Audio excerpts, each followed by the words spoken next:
DD current news में अभी की खबर है, दुनिया का सबसे बड़ा हाइड्रो पावर डैम। हालिया खबरों के अनुसार चीन ने तिब्बत में दुनिया के सबसे बड़े हाइड्रो पावर डैम के निर्माण को मंजूरी दे दी है। यह हाइड्रो पावर डैम यारलुंग जांगबो नदी के निचले हिस्से में स्थित होगा। इस परियोजना से भारत और बांग्लादेश में लाखों लोगों पर प्रभाव पड़ सकता है, क्योंकि यह दोनों देशों की जलापूर्ति और पर्यावरणीय स्थिति पर असर डाल सकता है। आगे बढ़ते हैं और जानते हैं हाइड्रो पावर डैम परियोजना के बारे में। यह डैम सालाना 300 बिलियन किलोवाट घंटे बिजली का उत्पादन कर सकता है, जो चीन के थ्री गॉर्जेस डैम की क्षमता से 3 गुना अधिक है। यह परियोजना चीन के कार्बन पिकिंग और कार्बन न्यूट्रलिटी लक्ष्यों को पूरा करने में महत्वपूर्ण भूमिका निभाएगी।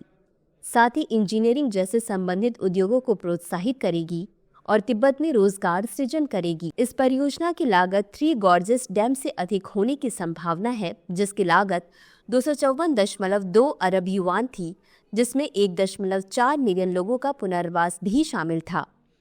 हालांकि चीनी अधिकारियों का कहना है कि तिब्बत में हाइड्रो पावर परियोजनाओं का पर्यावरणीय प्रभाव और नीचे की ओर जल आपूर्ति पर कोई प्रभाव नहीं पड़ेगा। वहीं भारत और बांग्लादेश ने इस डैम के निर्माण पर चिंता जताई है, क्योंकि यह न केवल स्थानीय पारिस्थितिकी को प्रभावित कर सकता है, बल्कि नीचे की ओर नदी के प्रवाह और दिशा को भी बदल सकता है।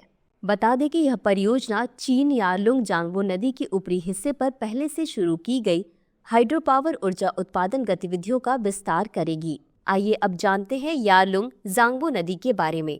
ब्रह्मपुत्र नदी को तिब्बत में यारलुंग जांगबो के नाम से जाना जाता है और इसे चीन में यारलुंग संगपो भी कहा जाता है। यह नदी तिब्बत की मानसरोवर झील के पूर्व तथा सिंधु एवं सतलज नदी के स्रोतों के काफी नजदीक से निकलती है। इसकी लंबाई सिंधु नदी से कुछ अधिक है, लेकिन इसका अधिकांश मार्ग भारत के बाहर स्थित है और यह हिमालय के समानांतर पूर्व की ओर बहती है। वहीं नामचा बरवा शिखर के पास पहुंचकर यह नदी अंग्रेजी के यू अक्षर जैसा मोड़ बनाती है और भारत के अरुणाचल प्रदेश में गॉर्ज के माध्यम से प्रवेश करती है। अरुणाचल प्रदेश में इसे दिहांग के नाम से जाना जाता है और दिबांग, लोहित, केनुला तथा अन्य सहायक नदियां इसके साथ मिलकर असम में ब्रह्मपुत्र नदी का निर्माण करती हैं। बता दें कि तिब्बत की रांगो सांगपो नदी इसके दाहिने तट पर एक प्रमुख सहायक नदी है, जो हिमालय के गिरिपद में सीशंग या दीशंग के नाम से निकलती है और अरुणाचल प्रदेश में यह नदी सादिया कस्बे के पश्चिम में भारत में प्रवेश करती है।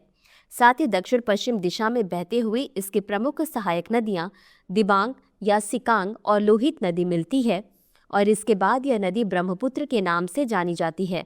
अंत में देखते हैं आज के अभ्यास प्रश्न को। यारलुंग जांगबो नदी के संदर्भ में निम्नलिखित कथनों पर विचार कीजिए। 1.